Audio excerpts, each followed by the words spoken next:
자, 구형 테크입니다. 네. 오늘 지수가 코스닥 1.44%, 거래소 0.52% 반등이긴 해요. 근데 음봉이고, 코스닥 음봉이고, 거래소 음봉이고, 장대 음봉. 음.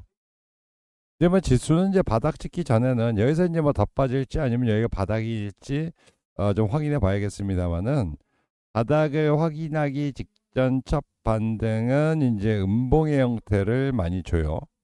근데 이제 요건 확인해 봐야 돼. 이걸 또 저점을 깨버리면 바닥은 저 밑에서 나올 수가 있는 부분들일 테니까. 그죠? 일감상으로는 결국 이제 트럼프도 이렇게 이제 과격하게 진행되고 있는 어떤 관세 폭탄 이런 부분은 좀 실패할 거다라고 제가 말씀을 드려왔잖아요. 지난주부터. 음. 근데 어쨌든 뭐 시세라는 것은 이게 이제 지나가면 제가 말씀드린 내용이 확인되는 부분이지 단기로는 어쨌든 오버슈팅이라는 건 항상 나올 수 있는 부분이니까. 어쨌든 오버슈팅 나오면은 진짜 몇 년 만에 찾아온 좋은 기회가 되는 거예요, 여러분. 그 점은 여러분 좀 일단 아시고 그 다음에 규모를 한번 봅시다. 구형테크. 근데 지수는 저렇게 이제 음봉이에요. 근데 장대 양봉이죠. 올라가고 있다란 말이에요. 그렇죠? 왜 올라가나요? 지금 올라가는 종목들 특히나 양봉으로 올라가는 종목들이 많죠. 지수는 플러스긴 합니다만은 그러나 양봉으로 올라가는 종목들은 별로 없어요. 종목들이 시가 상승 출발했다 밀린 종목들이 대부분입니다. 예. 지수와 연동된 종목들. 근데 양봉으로 저렇게 치고 올라가고 빳빳하게 이제 거래 실으면서 상승한 종목들은 테마. 예.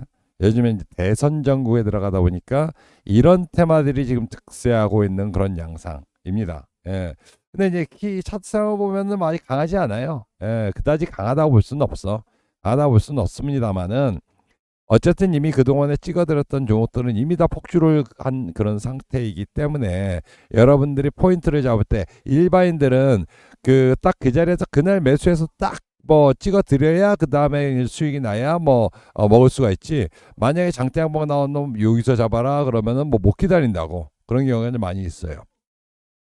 그래서 이제 조금 약하다 하더라도 구형 태클 한번 그 좀 준비를 해봤는데 이 종목 같은 경우는 자동차 부품이죠. 뭐 그래서 실적 대비도 뭐 퍼가 이제 3.6배밖에 안 돼요. 상당히 저평가 구간에 놓여 있어요. 근데 부품사들이 대체로 저밸류를 좀 평가받는 경우가 있어요. 예, 뭐 그래서 나름 실적 부분은 좀 괜찮다. 물론 실적으로 그 테마주들이 움직이진 않죠. 그때 당시에 이제 분위기고. 예.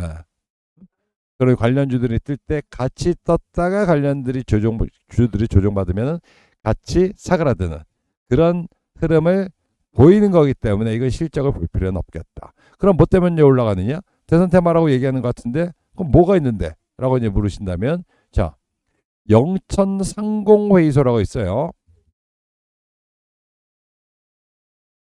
이 대회장이 김문기 세원물산 대표, 4대회장이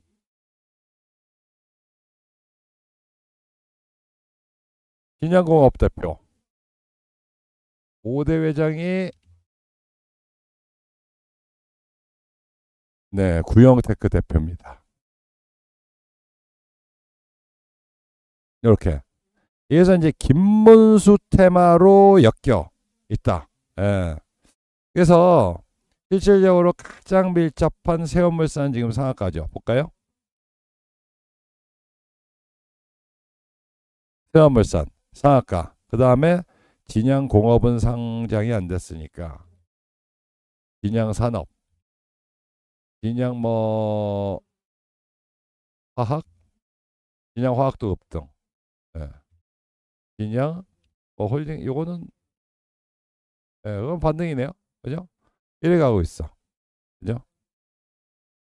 그러니까 이제 세원물산은 그래도 뭐 가장 밀접하니까 뭐 상한가 갖다 치고 그러면 진양 뭐 그 뭐야 진양 화학 진양 산업 여기 이제 구형테크보다 더 세죠. 17% 18%막 이렇게 급등하고 있으니까 그죠? 그래서 구형테크는 물론 이제 5대와 4대면은 갭이 좀 있죠. 근데 중간 3대가 빠졌어요. 그러니까 요것도 갭이 있단 말이야. 어쨌든 이대 회장이랑 따지게 된다고 하면 그러니까 진양공업이나 구형테크나 같은 테마로서 움직이는데 밀접성을 따진다 그러면은 뭐 그렇게까지 떨어지진 않는다. 구형테크. 그래서 그렇다면은 구형테크도 한번 단기예요. 테마니까. 예. 저희천재투자TV는 그때그때 마디마디 시장에 부는 바람, 그 바람에 따라서 종목을 추천드리기 때문에 어떤 종목은 중기 종목일 수가 있고 어떤 종목은 단기 종목일 수가 있고 그렇게 간단 말이야. 그러면 이거는 단기다. 지금 대선 전국이기도 하고 그리고 유력 주자는 아니잖아요. 김문수가 유력 주자는 아니죠. 예, 근데 그럼 왜 뜨냐? 예, 당선될 확률도 없는데 왜 뜨냐? 이재명 테마는 이미 그 전에 쫙 급등을 했다가 헌재의 어떤 그 재료가 인용이라는 재료가 노출되자 금요일 날 쫙 빠지면서 마감했죠. 지금 이제 반발하려고 막 이제 뭐 꼼지락꼼지락 되는데 약간 이제 그 오리엔트 전공하면서 이제 고가에 그렇게 여기서 쫓아가면 안 된다. 팔아야 된다라고 말씀드렸는데 매수하신 분들은 지금 자리보다는 반등 나올 때 팔아라. 손절가 잡고 뭐 그렇게 진단을 드렸어요. 인맥주는. 그죠? 근데 이제 인맥주 대선 전국에 들어갔으니까 그동안에는 이재명이 거의 뭐 압도적으로 지금 그 될 가능성이 높잖아요. 그러니까 이재명 테마주가 그 급등을 하고 득세를 했던 부분이고 근데 이거 인맥주야. 사실 뜯어 보면은 누가 당선이 되는 간에 거의 관계가 없다고 보면 돼. 근데도 붙여 올렸죠. 그죠? 대선 전국에 들어갔어요. 그러면 이제 여당에서 김문수 등록을 했고, 예. 그러면 결국 이제 앞으로 뭐 누가 됐든 뭐 안철수 후보가 됐든 뭐가 됐든 간에 이제 대선 후보 등록하면 또 이제 득세하고 막 그렇게 갈 거라고. 대선 전국 때는 항상 이렇게 가요. 가능성 없는 후보들도 여기에 이제 어떤 후보 등록이라든가 어떤 이제 좀 지지율이 한 1%라도 올라갈 수 있는 모멘텀이 있으면 뭐 상한가하고 급등하고 그래 관련주들이. 그죠? 그리고 이 후보들이 어떤 정책을 내세우면은 그런 정책 관련주로서 부각되기도 하고 뭐 그렇게 간단 말이야. 그죠? 근데 김문수 테마는 지금까지 움직인 바가 없죠. 과거에 뭐 이 정도에 한번 좀 반짝했다가 조정받고 지금의 이제 후보 등록하니까 이제 상승이 나온단 말이야. 세운물산 중심으로 해가지고. 그렇다면은 이 종목은 이제 바닥권에서 막 시작하는 그런 흐름이라서 후보의 어떤 당선 그 가능성 여부와 상관없이 상관이 있죠. 상승률의 차이가 날 거예요. 상승률, 상승의 지속성, 요런 차이가 있을 거예요. 예. 그러나 어쨌든 지금 초기니까 상승 초기니까 그러면 단타로 가능하겠다. 이런 측면이라는 얘기지. 구형테크 같은 경우는. 이해하시죠? 그러니까 이 회사를 자동차 부품사로서 실적 대비 저평가됐다 이런 측면으로 접근한다 그러면은 매도야. 지금 기회는 찬스다. 매도할게. 남들 다 핏떡이 되고 주가 저가 이 저가도 다 깨버리고 뭐 초전박살되고 있는 그런 상황에서 올라갔다 매도의 기회지. 그죠? 그러나 이게 올라가는 것은 결국 김문수 테마다. 이걸로 부각됐다. 떴다. 좀 전에 말씀드렸다시피 영천 상공 회의소 회장 테마 김문수와 연관이 있는 이렇게 해서 움직인다는 거지. 그죠? 그러니까 이걸 세 개를 뭉뚱그려서 같이 볼 필요가 있겠죠. 세운물산이 대장이란 얘기야. 그죠? 그 다음에 진양공업, 그 다음에 구형테크. 오늘 상한가 들어갔어요. 이건 추가적으로 급상승이 나올 가능성이 높다. 그죠? 근데 약한 후보니까 뭐 빠르면 내일 쫙 급등하다가 차익 매물이 나올 수도 있겠죠. 그죠? 예. 그러면 구형테크는 후발주이기 때문에 내일장 오늘 급상승의 내일장 세운물산 따라가면서 추가 상승이 나오면 한번 팔아주는 자리를 잡아가면 되겠지. 내일도 상한가 문다고 하면은 그래도 구형테크 뭐 내일이나 모레 정도 한번 챙겨가는 감각으로 대신에 이게 또 상한가 들어가면은 목표 수익률이 뭐 이 정도 보고 있는데 요거보다 좀 높은 정도로 이렇게 보면서 접근하는 겁니다. 알겠죠? 자, 대선 테마는요, 여러분들 제가 이제 지난주 목요일부터 해가지고 인맥주 이재명 인맥주 하지 말고 인맥주는 그 헌재에서 발표가 나면은 그 순간 자기 기각이 나면 그냥 하한가인 거고 인용이 난다 하더라도 그건 재료의 노출로서 하락할 거다. 그런 말씀드렸죠. 금요일날 장대음으로 뭐 내리 꽂아버렸잖아요. 발표 나가서 막 올라가다가 오후장에 쫙 밀려버렸잖아. 그죠? 그러면서 말씀드린 게 인맥주 하지 말고 정책주를 해라. 정책주. 정책주는 어차피 이거는 계속 반복이다. 지난번 대선 때도 그랬고 그 전에 대선 때도 그랬고 그 전전 대선 때도 그랬고 똑같다. 결국 그다음에 정책주가 부각될 수밖에 없다. 그래서 정책주들 난리 나잖아요. 지금 며칠 사이에 그러니까 목요일 추천드렸던 게 이제 오늘까지 3연상, 그죠? 3연상짜리가 2개. 천재 숫자 영상에서만 2연상도 나왔고 상한가는 뭐 계속 뭐 여러 개 매일같이 터지고 있고, 그리고 20% 이상의 그 급등한 종목들은 뭐 부지기수입니다. 부지기수. 그렇죠? 그런데 일반인들은 자 이제 그들이 이제 부각하니까 거기서 그 급등한 종목들 쫓아가려고 이제 가겠지. 정책 테마도 역시 무슨 수혜를 받겠어요? 얼마나 수혜를 받겠습니까?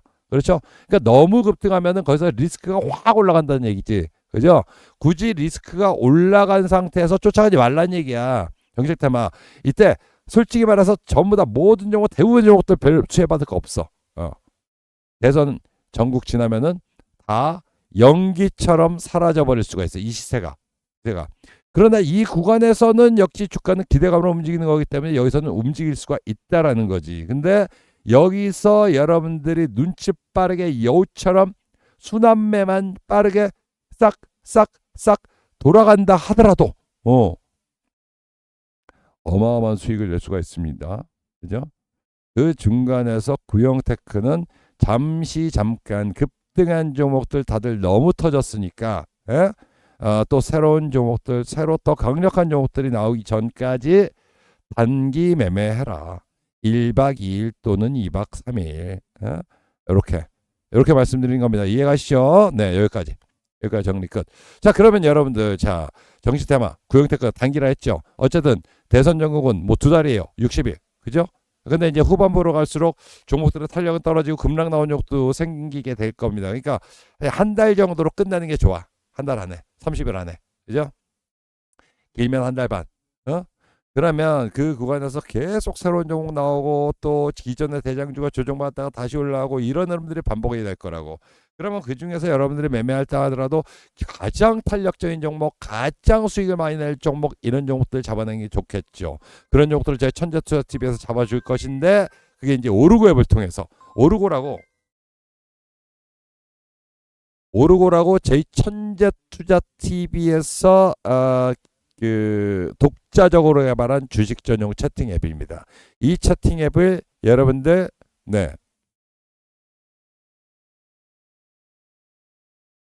다운받아서 입장하게 되면 대야 최고수 전문가 24분이 평생 무료로 리딩을 해드립니다. 영상 남기신 분 전문가 3분입니다. 3번만 하더라도 요 며칠 사이에 3연상 터졌죠. 2연상, 3연상 2개가 터졌죠. 2연상도 있죠. 상한가 종목 뭐 매일같이 터지죠. 20% 급등 뭐 부지기수죠. 이렇게 터진단 말이야. 24분의 전문가 48개의 눈으로 종목들을 뽑아낸다라면은 훨씬 더 수익은 좋아질 수가 있을 겁니다. 따라서 여러분들은 지금 플레이스토어 가셔가지고 한글로 오르고라고 검색하시고 앱을 다운받으신 다음에 간단하게 무료용 가입하시고 로그인 한다면 이 화면이 나오거든요. 공개 채팅방. 이 공개 채팅방에서 여러분들 어느 전문가든 자유롭게 입퇴장이 가능하시니까 이거를 적극적으로 활용하셔서 매매, 손실 매매에서 수익 매매로 전환시킬 필요가 있습니다. 지금이 기회입니다. 지금이 기회. 대선 테마 하시는 분들은 대선 테마로, 혹은 지수가 이렇게까지 작살났다 그러면은 낙폭과대 성장주, 실적주, 가치주 해가지고 모든 종목들이 또다시 저점만 잡으면 단기간에 확 뽑아버릴 수 있는 그런 기회가 된다. 오르고 앱이 반드시 필요한 이유입니다. 지금 즉시 다운받아서 이용하시기 바라겠고요. 구독과 좋아요도 부탁드리겠습니다. 감사합니다.